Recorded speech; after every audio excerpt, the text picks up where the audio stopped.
বলেন শুরুতেই আমাদের শত্রুকে সবাই বলে না, কি খাতির নষ্ট হয়ে যাবে নি আবার? তো বলেন না কেন শত্রুকে? কথা ঠিক আছে, কিন্তু দোস্ত আমাদের শত্রু কেবলই শয়তান না, আরো শত্রু আছে। যেই শত্রু না চেনার কারণে আমরা ওই শত্রু কর্তৃক আক্রান্ত হই। যেহেতু শত্রু চিনি না, এজন্য আমাদের খবর নাই। এই জন্য আজকে থেকে জানবো আমাদের শত্রু কেবলই শয়তান না, আমাদের মোট শত্রু 4টা। বলেন এই একদম শুরু থেকে শেষ পর্যন্ত প্রত্যেকটা কথা মুখস্থ করতে হবে ইনশাল্লাহ।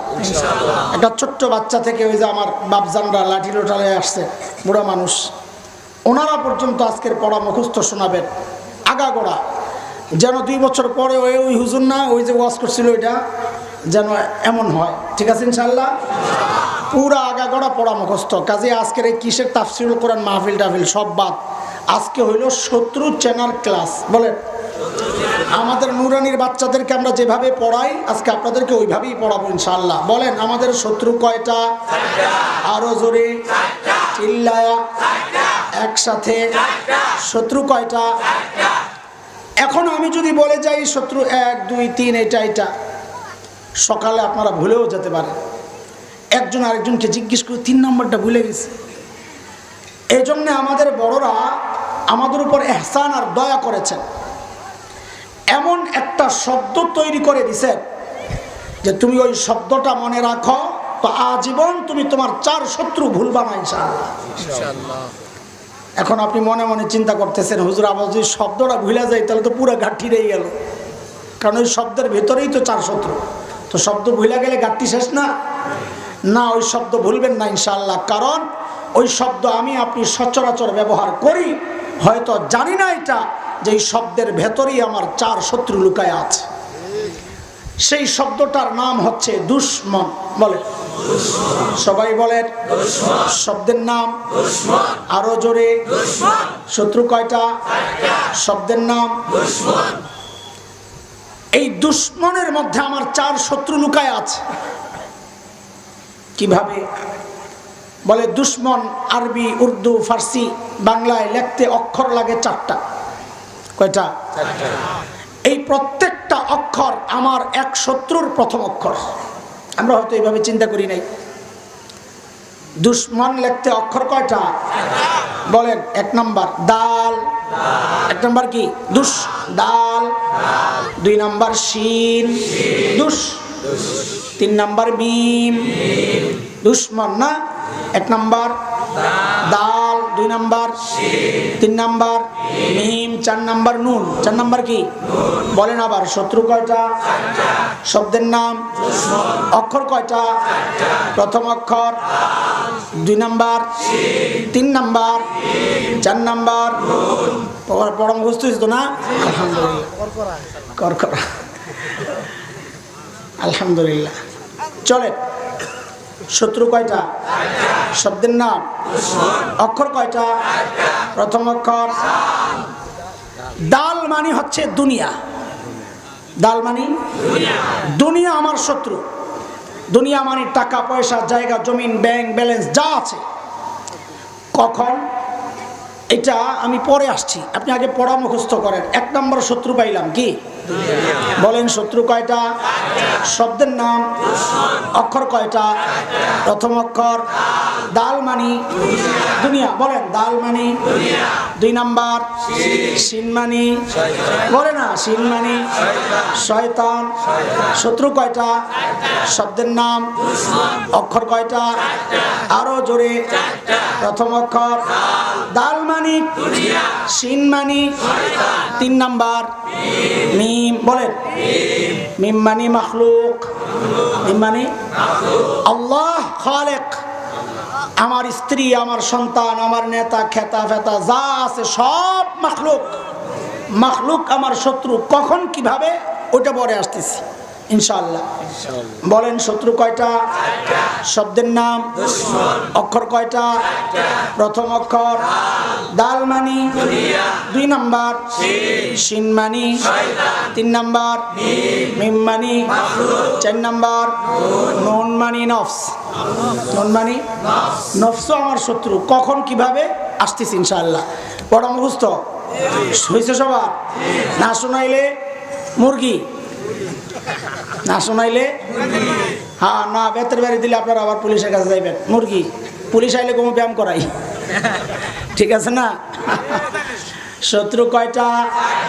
শব্দের নাম অক্ষর কয়টা? প্রথম অক্ষর দাল মানি, 2 নাম্বার শিন মানি, 3 নাম্বার মিম মানি, 4 নাম্বার নুন মানি। এবার চলেন একটা একটা পোস্টমর্টম করি, এটারে ভিতরের যা আছে নারী বুড়ি বের করি, ঠিক আছে না? বলেন প্রথম অক্ষর দাল মানি দুনিয়া। কখন কিভাবে আমাদের শত্রু, এটা বোঝানোর জন্য আপনাদের সামনে আমি 2টা উদাহরণ পেশ করব। একটা কোরআনের, আরেকটা আমাদের বড়দের একটা কথা। ওই 2 উদাহরণ বুঝলে আপনারা বুঝবেন কখন দুনিয়া আমাদের শত্রু। প্রথমে আসেন কোরআনের উদাহরণ, সূরা কাহফ আয়াত 45। আল্লাহ তাআলা বলেন, اضرب لهم مثل الحياة الدنيا كماء أنزلناه من السماء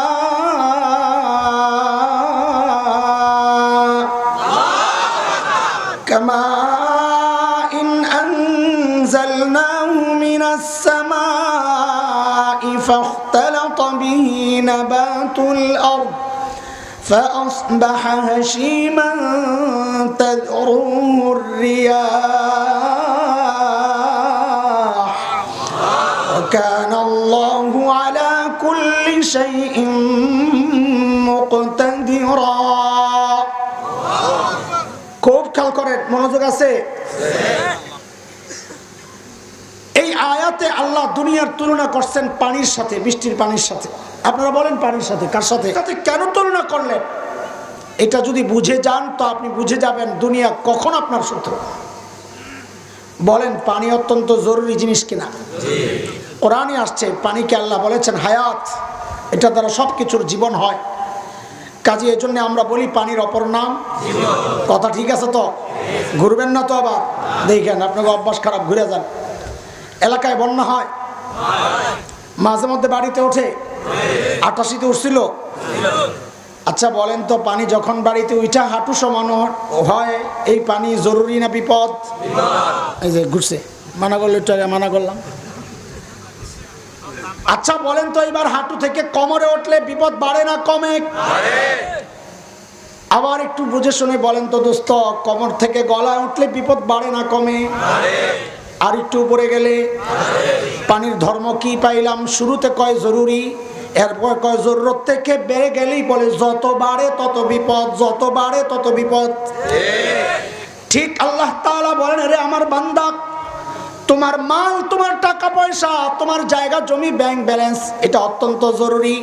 মাল না হইলে জামা বানাবা কি দিয়া, বাড়ি করবা কি দিয়া, খাবা কি? কিন্তু মনে রেখো যখনই তা জরুরতের চেয়ে বেড়ে যাবে বিপদ হয়ে যাবে। বলে কত বিপদ? বলে যত বাড়ে তত বিপদ, যত বাড়ে তত বিপদ। বলে মানি? কই দেখো না, যার যত বেশি ঘুমাইতে ট্যাবলেট তত খাইতে হয়। কথা ঠিক?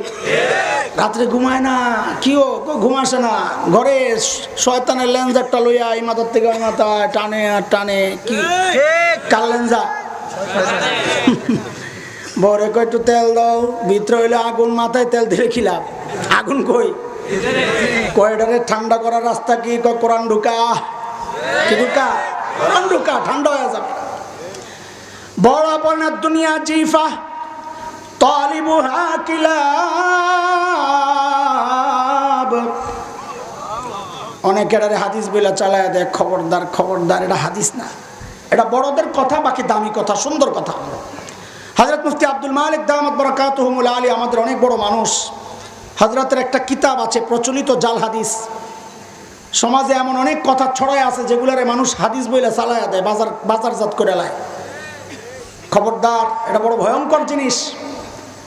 ওই জাল হাদিসগুলোর মধ্যে এই আমি এখন যেটা পড়লাম এটাও একটা। এই জন্য আমি বলে নিচ্ছি, এটা হাদিস না, এটা বড়দের কথা। কথাটা বড় দামি, সুন্দর। বড় বড় দুনিয়া জিফা, দুনিয়া হচ্ছে মৃত্যু জন্তুর মতো। ধরেন মরা গরু, কি তালিবুহা কিলাব, যার খোঁজে থাকে কুত্তা। মরা গরু কে খায়? সবাই চিল্লে এখন তো কে খায়? কথা ঠিক আছে তো? আগের মতো আবার ঘুরেন না। আপনাকে এলাকায় মরা গরু শকুনে খায় না? আগে খাইতো, খায় না। নাই দেখে খায় না, বেড়া যেখানে আছে হেনে খায়। বলেন মরা গরু শকুনে খায় কি খায় না? শিয়ালে খায়নি তো, খালি কুত্তার দোষ কেন? এটা হলো বুঝার জিনিস, খেয়াল করেন, এটা হলো বুঝার জিনিস। কুকুরের জন্যও মরা গরু খাওয়া হালাল ছিল, শিয়ালের জন্যও হালাল, শকুনের জন্যও হালাল। তো খালি কুত্তার একা দোষ কেন? বলে কুত্তার মধ্যে এমন কিছু খারাপ স্বভাব আছে যে স্বভাবগুলোর কারণে কুত্তায় আসামির কাঠ গড়ায়। বড়রা বলেন, ও মানুষ, তোমার জন্য দুনিয়া হালাল, কিন্তু যদি তোমার মধ্যে ওই কুকুরের স্বভাব চলে আসে তাহলে তোমার ওই দুনিয়া থাকবে না, ওইটাও মরা গরুর মতো নিকৃষ্ট হয়ে যাবে। বলে কুকুরের কি স্বভাব? তো একটু বুঝেন, শুনেন, আমার সাথে কথা বলেন, একটু বুঝে শুনে বলেন তো। শকুন মরা গরু কখন খায়? দিনে না রাতে? রাতে তাল গাছের মাথায় যাইয়া জিকির করে। শিয়াল মরা গরু কখন খায়? আবার কোন শকুন মরা গরু কখন খায়? বোঝা গেল শকুনের মরা গরু খাওয়ার একটা টাইম টেবিল আছে। শিয়াল মরা গরু কখন খায়? বোঝা গেল শিয়ালের মরা গরু খাওয়ার একটা টাইম টেবিল আছে। কথা ঠিক? কোন এবার বুঝা কুত্তায় কখন খায়? রাত দিন নাই। বোঝা গেল কুত্তার মরা গরু খাওয়ার কোনো টাইম টেবিল নাই। বড় বনের মানুষ, তুমি দুনিয়া কামাও, কোনো সমস্যা নাই, ব্যবসা করো, কৃষিকাজ করো, দোকানদারি করো, কোনো সমস্যা নাই, কিন্তু রাত নাই দিন নাই, কুকুরের মতো কোনো টাইম টেবিল নাই। সারাদিন দুনিয়া দুনিয়া দুনিয়া, নামাজ নাই, তিলাওয়াত নাই, জিকির আজকার নাই, সন্তানের খবর নাই, সারাদিন দুনিয়া দুনিয়া দুনিয়া। তাইলে বোঝা গেল তোমার মধ্যে আর কুত্তার মধ্যে কোনো পার্থক্য নাই। বুঝে বুঝে আঘাত বলেন। আবার শকুন মরা গরুর গোস্ত খায় না হাড্ডি খায়? গোস্ত খাওয়ার জিনিস, গোস্তই তো খাইবো, এই জন্যই তার বদনাম নাই। শিয়াল মরা গরুর হাড্ডি খায় না গোস্ত খায়? গোস্ত খায়, হাড্ডি দেখবেন কবরস্থানে পাশে পড়ে, হাড্ডি খায় না। খাওয়ার জিনিস যা খাইছে বদনাম নাই। কুত্তায় কি খায়? হাড্ডিও খায়, গোস্তও খায়। তাহলে কুত্তার স্বভাব কি পাইলাম? যেটা খাওয়া যায় ওটাও খায়, যেটা খাওয়া যায় না ওটাও খায়। ঠিক ঠিক। বড় বড় মানুষ, আল্লাহ তোমার মালের মধ্যে দুই রকম মাল রেখেছেন, একটা হালাল আর একটা হারাম। হালাল খাওয়া যায়, হারাম খাওয়া যায় না। তুমি যদি হালাল খাও যেটা খাওয়া যায়, হারামও খাও যেটা খাওয়া যায় না, তাইলে বোঝা গেল তোমার মধ্যে আর কুত্তার মধ্যে কোনো পার্থক্য নাই। কথা মিলতেছে? শকুন দেখবেন মরা গরুর খবর পাইলে আসমানে খালি চক্কর মারে। কেন? দোস্ত বন্ধু সবাই ডাকে, আয় খাওন বেশি জলদি, আয় মেজবানি আছে। মরা গরু বেশি, হ্যাঁ মেজবানি। শিয়াল তো মাগরিবের পর থেকে ডাকা শুরু করে, হুক্কা হু হুক্কা হু, কে কোনে আসো, কারণ আছে, জলদি আও। কুত্তার কি খবর? কুত্তার চেয়ে 20 গুণ বড় মরা গরু। কুকুর জানে ল্যাসটা খাইলেও পেটটা ভরে যাবে, কিন্তু কুকুরের স্বভাব হলো খাবে খাবে আর ডাইনে বামে তাকাবে। যেই দেখে আরেক কুকুর আসতেছে, খাওয়ার আই খাই দেয়, ওরে দৌড়ানি। কথা ঠিক? বড় বলের মানুষ, এই সমাজে এমন মানুষ আছে। একটা উদাহরণ দেই। বাবা ইন্তেকাল করেছেন, বড় ভাইয়ের কাছে সব সম্পদ। বোন আসছে বাবার সম্পদ নেওয়ার জন্য, ভাই আমার অংশ আমারে বুঝাইয়া দাও। এই সমাজে এমন জালিম বড় ভাই আছে, বোন রে দেয় দৌড়ানি, বেড়াইতে আসবি না, ভাগ দিতে চায় না। আছে এমন বড় ভাই? আছে আছে। ছোট ভাই আসছে, ভাই আমার অংশ আমারে বুঝাইয়া দে। 5 বছর বাপের চিকিৎসা করছি, ওষুধ কয়ে আসিনি, দিতে চায় না। আরে আসেনি কথা কর। বাবার সম্পদ একা একা খাইতে চায় যেই বড় ভাই, আপনজন কাউকে দিতে চায় না, দৌড়ানি দেয়। বোঝা গেল ওই বড় ভাইয়ের সাথে আর কুত্তার সাথে কোনো পার্থক্য নাই। খালি সরকারের দোষ দেন, সরকার করবে কি? বহু জায়গায় বরাদ্দ দেয়, এলাকার যারা আছে এরা খায়ালা একাই, মানুষের কাম করে না। আসেনি? কথা বলেন না? আছে। সরকার তো ঠিকই বরাদ্দ দিছে, কিন্তু কাম করে না। দোষকার ওই বেটার, কাজ করে না, কাউরে ভোগ করতে দিবে না, একা সব খায়া লেছে গিল্লা। তাহলে বোঝা গেল ওইটার লগে কুত্তার কোনো পার্থক্য নাই। কথা কন ঠিক কিনা? একসাথে ব্যবসা করে পার্টনারের সম্পদ মাইরা দিছে, ওটারে দিতে চায় না। বোঝা গেল ওর সাথে আর কুত্তার সাথে কোনো পার্থক্য। কথা বুঝে আসতেছে? চলেন আমি এখানে দেরি করবো না, আমার কথা সামনে রয়ে গেছে। বলেন আবার চিল্লায়া সবাই, শত্রু কয়টা? শব্দের নাম। অক্ষর কয়টা? প্রথম অক্ষর দাল মানি, 2 নাম্বার শিন মানি। শয়তান আমাদের শত্রু। কথা কার? আল্লাহ বলেছেন সূরা আল ফাতির আয়াত 6, 22 নাম্বার পারা, হাফিজ কোরআন খুললে 14 নাম্বার পৃষ্ঠার 3 নাম্বার লাইন। এভাবে বলতেছি যেন কারো কোনো ভেজাল লাগলে যায় খুলে দেখতে পারে, ওই জন্য ঠিকানা জানাইতেছি, তুমি ম্যাপ ধরে যাও গা। মালিক বলেন ইন্নাশ শাইতানা লাকুম আদুউন ফাত্তাখিযুহু আদুওয়া ইন্নামা ইয়াদউ হিজবান লিয়াকুনু মিন আসহাবিস সাঈর।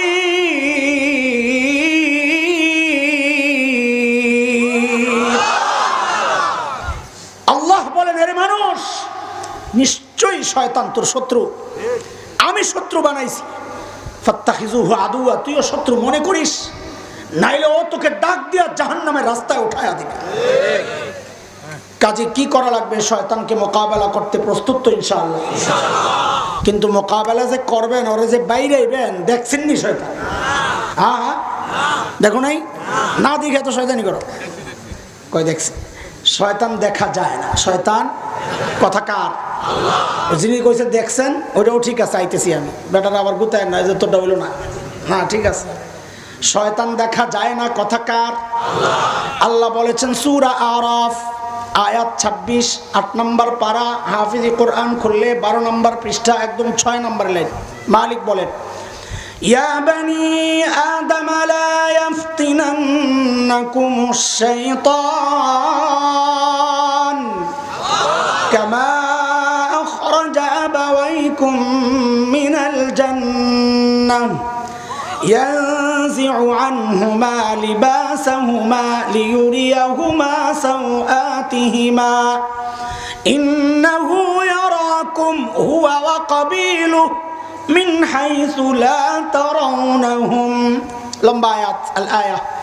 এই আয়াত আল্লাহ ছোট্ট করে এক জায়গায় বলেছেন ইন্নাহু ইয়ারাকুম হুয়া ওয়া কাবিলুহু, নিশ্চয়ই শয়তান এবং তার সাঙ্গপাঙ্গরা তোমাদেরকে এমন ভাবে দেখে মিন হাইসু লা তারাউনাহুম, তোমরা কিন্তু শয়তান এবং তার সাঙ্গপাঙ্গকে। কাজে শয়তান দেখা যায় না, কথা কার? খুব মনোযোগ লাগবে। আছে মনোযোগ? আর পরীক্ষা নেওয়া লাগবে না তো? ঠিক আছে। এই যে দেখা, এটার আরবি হচ্ছে রুইয়া। দেখার আরবি কি? রুইয়া 2 প্রকার। মাদ্রাসার ছাত্র ওলামা একরাম তো জানেনি, সাধারণদেরকে বোঝানোর জন্য এইভাবে ভাঙতে হয় আমার। রুইয়া কয় প্রকার বলেন? দেখা কয় প্রকার? এক রুইয়া বলে রুইয়া বিল বসর, চর্মচক্ষু দিয়া দেখা। আরেক রুইয়া বলে রুইয়া বিল কলব, অন্তরের চোখে দেখা। এটার মানে হইল বুঝা। তো শয়তানকে আমরা দেখি না, এর অর্থ 2টা। এক হচ্ছে এই চর্মচক্ষু দিয়ে অরিজিনাল শয়তান যে আজাজিল ইবলিস, ওকে ওর সন্তানদেরকে আমরা দেখি না।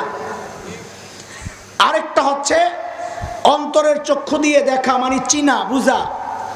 এরা শয়তানের কিছু দূষর আছে এই সমাজে, খান্নাস, ওদেরকে আমরা দেখি কিন্তু চিনি না। দেখি কিন্তু, তো কয় শ্রেণী বের হইল? এক, দেখি না। আরেক শ্রেণী বের হয়েছে দেখি কিন্তু। অরিজিনাল শয়তান, তাকে মোকাবেলা কেমনে করবো না দেখলে? তাইলে বুঝেন আল্লাহ তাআলা আমাদেরকে এইভাবে অসহায় ছেড়ে দেন নাই। আল্লাহ তাআলা অস্ত্র দিয়েছেন, অস্ত্র। আজকে এই মাহফিল, এই ইসলামী সম্মেলন কি তাফসীর কোরআন মাহফিল থেকে আপনাদেরকে আমরা একটা প্যাকেট দিব। প্যাকেট, বিরিয়ানির প্যাকেট নাই তো? তোমারও কাছে নাকি? আল্লাহ মাফ করছে। কোথাও যায় যদি শুনি যে তবারক আছে, আর যখন দেখি মানুষ প্যান্ডেল ভরা, তখন ভিতরে খালি খুঁতখুত খুঁতখুত করে যে আরে এই মানুষ কি আমার ওয়াজের কাস্টমার না ওই পোটলার কাস্টমার, আল্লাহ জানে। আর যখন শুনি যে না পোটলা মোটলা নাই, মানুষ অনেক দেখা যায়, তখন দিলে শান্তি লাগে যে না যারা আসছে বয়ান শোনার জন্যই আসছে। তো আপনারা মাহরুম যাবেন না, পোটলা একটা আছে ইনশাল্লাহ তবারক। সেই পোটলা হচ্ছে শয়তানকে মোকাবেলা করার জন্য আজকে 3টা জিনিস দিব এক পোটলার ভিতরে, 3 আইটেম। কয়টা? 1 নাম্বার দিব একটা লাঠি শয়তানকে দৌড়ানি দেওয়ার জন্য। বলেন 1 নাম্বার কি? মনে থাকবে ইনশাআল্লাহ। 2 নাম্বার দিব আমাদের অঞ্চলে বলে মুগুর, মোটা লাঠি, কি বলে নাকি মুগুর বলে, মুগুর চিনে? 2 নাম্বার দিব একটা মুগুর, যেন শয়তানের মাথাটা ফাটাইয়া দিতে পারেন। নিবেন তো ইনশাআল্লাহ? ইনশাআল্লাহ কোন আরেক টাকা চামো না, ডরায়েন না। এটা আমরা কোম্পানির প্রচার করি, আমরা ফ্রি দেই, আপনি ডরায়েন না। বলেন কয় জিনিস? 1 নাম্বার কি? লাঠি দিব। 2 নাম্বার মুগুর দিব। 3 নাম্বার একটা জিনিস দিব ইনশাআল্লাহ, সেটা হচ্ছে যদি শয়তানের কামড় আপনি খাইয়াই যান, লাঠি বাড়ি দেওয়ার আগে, মুগুর দিয়ে বাড়ি দেওয়ার আগে যদি কামড় খাইয়াই যান, তাহলে একটা স্পেশাল মলম দিব, ওই মলমটা লাগাইয়া দিবেন, সাথে সাথে শয়তান কুকুরের কামড় ভালো হয়ে যাবে। বলেন কয় জিনিস? 1 নাম্বার, 2 নাম্বার, 3 নাম্বার। মনে থাকবে ইনশাআল্লাহ। পরে আসছি আরেকটা। চলেন, যেই শয়তান আমরা দেখি কিন্তু চিনি না, ওদের থেকে বাঁচার উপায় কি? ওদেরকে কেমনে বুঝবো? মানে দোস্ত, এটা বুঝার আগে আগে বলেন শয়তানের চূড়ান্ত টার্গেট কি? ও কি চায় আমার আপনার কাছে? আমি আপনি যেন নামাজ না পড়ি, এটাই কি শয়তানের চূড়ান্ত টার্গেট? কি বলেন আপনারা? না না। আমি আপনি যেন রোজা না রাখি, এটাই কি ওর চূড়ান্ত টার্গেট? না। কেন না? কারণ শয়তান জানে আমি আপনি এমন এক রবের গোলামি করি, যে রব বলেছেন বান্দারে তুই যত গুনাহ করস, যত গুনাহ করস, আমি আল্লাহ চাইলেই তোর সব গুনাহ মাফ করে দিতে পারি। কিন্তু রে বান্দা, তুই মনে রাখিস একটা গুনাহ আমি ছাড়বো না। বলেন তো চিল্লায় আসে, এই গুনার নাম কি? জানেন আপনারা কোন গুনাহ? আল্লাহ বলেন ইন্নাল্লাহা লা ইয়াগফিরু আন ইউশরাকা বিহি ওয়া ইয়াগফিরু মা দুনা যালিকা লিমান ইয়াশা ওয়া মান ইউশরিক বিল্লাহি ফাকাদ দাল্লা দালালান বাঈদা। আল্লাহ বলেন বান্দারে যত গুনাহ তুমি করবা, যত গুনাহ তুমি করবা, আমি আল্লাহ চাইলেই তোমার সব গুনাহ মাফ করতে পারি, কিন্তু শিরক ছাড়বো না। এরে দোস্ত চিল্লায়া বলেন এই খবর শয়তানের আছে কি নাই? আছে, আছে। ওই জন্য শয়তান কয় তাইলে গুনাহ করায় লাভ কি? এত মাপ পায়া যাইব, এমন এক কাম করাই যেন মাফ না পায়। কয় কি করাবি? কয় আমি ওরে দিয়ে শিরক করাবো, সারা জিন্দেগি তাসবিহ পড়বে, আর মাজারওয়ালার কাছে যায় কবা আমার একটা বাচ্চা দাও, আর সারা জিন্দেগির তাহাজ্জুদ সব বরবাদ। কত বাটপার দেখছেন নি শয়তান? শয়তান বাংলাদেশের বাজারে আসছে, নকল শয়তান ছাড়বে। কোন আইটেম মনে রেখেন, কোন আইটেম যখন হিট, বাটপাররা ওই আইটেমের নকল বের করে। শয়তানও বাংলাদেশে আইসা দেখে আরে আল্লাহ, এই দেশে তো পীর মুরিদি বড় হিট আইটেম। কি আইটেম? একদম পুঁজি ছাড়া ইনভেস্ট, পুঁজি ছাড়া খালি আসে আর আসে। আমি নকল পীর ছেড়ে দেবো বাজারে, যারা আমার পক্ষ হইয়া তার মুরিদদেরকে শিরিক করাবে, তার কাজ এটা। এখন অনেকে আস্তে আস্তে ফুলতেছে, আমি জানি। আপনি ফুলেন আর যাই করেন, আমার কথা আগে শুনালো। বলেন চিল্লায়া বলেন তো দোস্ত, জিকির হবে কার নামে? এখন আমি আপনাকে আগে জিজ্ঞেস করি, যদি কেউ খাজার নামে জিকির করে, বলেন তো ওই মুরিদের ঈমান থাকবে নি? আর কোন খাজা যদি না আটকায়, খাজার ঈমান থাকবে নি? কারণ জিকির হবে একমাত্র কার? কারণ জিকির ইবাদত, ইবাদত একমাত্র কার? আরো জোরে বলেন জিকির একমাত্র কার? কার কথা এটা? আল্লাহ বলেছেন সূরা আহজাব আয়াত 41, 22 নম্বর পারা, হাফিজে কোরআন 2 নম্বর পৃষ্ঠার 13 নম্বর লাইন। রব্বে কারীম বলেন ইয়া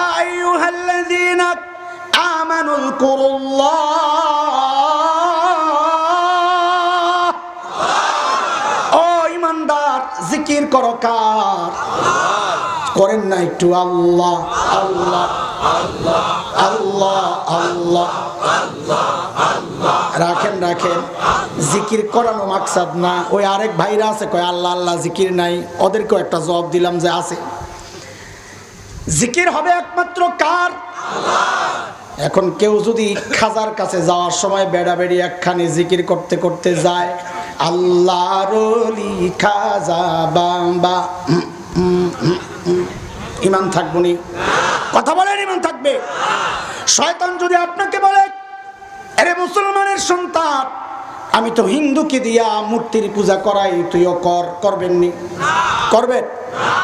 আগুনের পূজা কর, কে কে করবেন? শয়তান কয় রাখ, আমি তোরে দিয়া মূর্তির পূজা করাবো, পাথরের পূজা করাবো, তুই করবি কিন্তু টের পাবি না। ওইটাই আল্লাহ বলেছেন, তোমরা দেখো কিন্তু বুঝো না, শিরিক করো কিন্তু টের পাও না। তো শয়তান এক পীর বাইর করছে, সায়েদাবাদের হুজুর। আগে পত্রিকায় বিজ্ঞাপন আসতো, নিঃসন্তান দম্পতি হুজুর সায়েদাবাদীর সাথে সাক্ষাৎ করেন। আমাদের এক লোক গেছে, আমারে পরে ঘটনা শোনাইছে। কয়ের কাছে যায়া বললাম, হুজুর আমার তো বাচ্চা হয় না, 3 বছর বিয়া করছি। কয় বছর? কয়ের বাপটা দেখে এখন বুঝতেছি, মনে মনে তখন বলতেছিল, বেটা তোর মতন বলদের জন্যই তো এই দোকানটা খুলছি। হুজুর বললেন, আমার একটু সহযোগিতা করা লাগবে, বাচ্চা হয়ে যাবে। বলে কি সহযোগিতা? বলে আটলান্টিক মহাসাগরের তলদেশ থেকে একটু মাটি এনে দিবি। কোন জায়গায়? আটলান্টিক মহাসাগরের তলদেশ থেকে কি আনবে? বেটাই চিন্তা করে আরো 3টা বিয়া করে ট্রাই করা আমার জন্য সোজা, এটা কি সম্ভব? মন গেছে খারাপ হইয়া, হুজুর টের পাইছে আমার কাস্টমার হাত ছাড়া হইতেছে, বেশি কঠিন হয়ে গেছে। দিছে ধমক, হয় বেটা, খাজার দরবার থেকে কেউ খালি হাতে ফিরে নাকি গাদা? তুই ডরস কেন? আবার এই গানও লাগায় দেখ, খাজারে তোর দরবারেতে কেউ ফিরে না খালি হাতে। একটা আস্তা মিথ্যা কথা। গরুগুলা লয়া যায় খালি হাতে পরে, কথা কর। চাইল ডাইল লয়া যায় খালি হাতে পরে, আগরবাতি মোমবাতি লয়া যায় খালি হাতে পরে, কথা ঠিক কিনা? ছাগলে আইসায় গান লাগায়, খাজারে তোর দরবারেতে কেউ ফিরে না খালি হাতে। নানা দোস্ত, দরবার একটাই, যেখান থেকে কেউ খালি হাতে ফিরে না, ওই দরবারের নাম আল্লাহর দরবার। বরং গান তো এমন হওয়ার কথা, মালিক রে তোর দরবারেতে কেউ ফিরে না খালি হাতে, খাজারে তোর দরবারেতে কেউ ফিরে না ভরা হাতে। ঠিক? খাজায় যখন দেখছে আচ্ছাটা হয়, দিছে ধমক। কয় হুজুর কি করা লাগবে?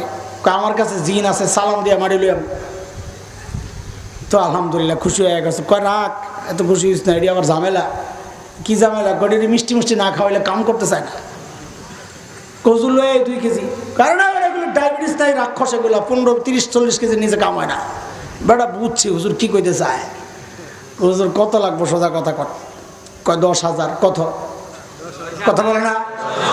আল্লাহর বান্দা চিন্তা করে, হারে ব্যাংকক গেলাম, সিঙ্গাপুর গেলাম, থাইল্যান্ড গেলাম, কত লক্ষ টাকা খরচ করলাম, বাচ্চা হয় না। হুজুর রে 10,000 দিলে যদি বাচ্চা হয়, সমস্যাটা কি? লন হুজুর। দিয়ে দিছে। হুজুর টাকাটা লয়ে ভিতরে গেছে, যাই কুসুর মুসুর কতক্ষণ কি কইরা টইরা আমার শোনাইতেছে। ওই বেটা কয়েকটা আংটি লয়ে আইছে 7.5 টাকা দামের। কত? আপনি দেখছেন, হ্যাঁ কটা কিনছে? এটা একটু কথার কথা, আসলে জোড়াতালি দেওয়া কোনো রকম আংটি একটা। ওইটাও তো হ্যাঁ বানায় নাই, কিনে নাই। আরেক বড় ধরে বুঝাইছে, হয় আমার 1000 আংটি বানাইয়া দিবি। বলে কি জন্য? তোর লইয়া জান্নাতে যাব। তো বলতে কি বলে, হুজুর তুই তাহলে 2000 বানাইয়া দিই। কি জন্য? আমার বউয়ের বুকিংটাও দিয়া দিয়ে। আছে না এমন বড় বাংলাদেশে? কথা বলে আছে না? যদি আপনারে কেউ খালি একবার বলছে তোর লইয়া জান্নাতে যাবো, লগে লগে জুতাটা লইয়া মারবেন ইচ্ছা মতো মুখের মধ্যে। ঠিক আছে, চাল্লা কিরে কিরে কি করলি তুই? কি করলি? বলে ওই সাতের যে জুতা, ওইটা যদি না খাইতে চান তা আপনি যে জান্নাতে যাবেন, ওই সার্টিফিকেট আগে তাড়াতাড়ি দেখান। তুই বেটা জান্নাতের মালিক, তুই জান্নাতের মালিক, আরেকজনের জান্নাতে লইয়া যাস। হ্যাঁ, গাড়ি দিয়া, ট্রাক দিয়া তুই আরেকজনের জান্নাতে নিবি, তুই নিজে যাবি? ছাগল কোথাকার! মারতে পারবেন না ইনশাআল্লাহ। থেরাপি দিয়া দিবেন, সব সোজা হয়ে যাবে ইনশাআল্লাহ। আল্লাহর বান্দা আংটি পরে বাড়ির যায়, বোর দিকে তাকায় তাকায় মুস্কি মুস্কি হাসে, আর মনে মনে চিন্তা করে কয়দিন পরে টের পাইবা কি জিনিস পড়ছি। আহারে 6 মাস যায়, 7 মাস যায়, কোনো খবর নাই। 1 বছর পরে আবার হুজুরের কাছে আসছে। হুজুর কাম তো হয় না। হুজুর আংটির দিকে দেখে আর বলে, চিন্তা এরম করে, কতন বড় কিরে আংটির তো পাওয়ারটা নষ্ট হয়ে গেছে। কেমনি হইলো? কাম জানি না। কয়টা পরে টয়লেটে গেছিলি? গেছিলাম তো। গেছে শেষ। এখন কারেকটা লয়ে যা দেন, তা আবার 10,000 দিছে, আবার আরেক আংটি লয়ে বাড়িতে। এইবার আল্লাহর বান্দার টয়লেটের ধারে কাছে ওই আংটি বেড়ে যায় না, যদি পাওয়ার নষ্ট হয়ে যায়। কিন্তু বছর শেষ, বাচ্চা তো আর হয় না।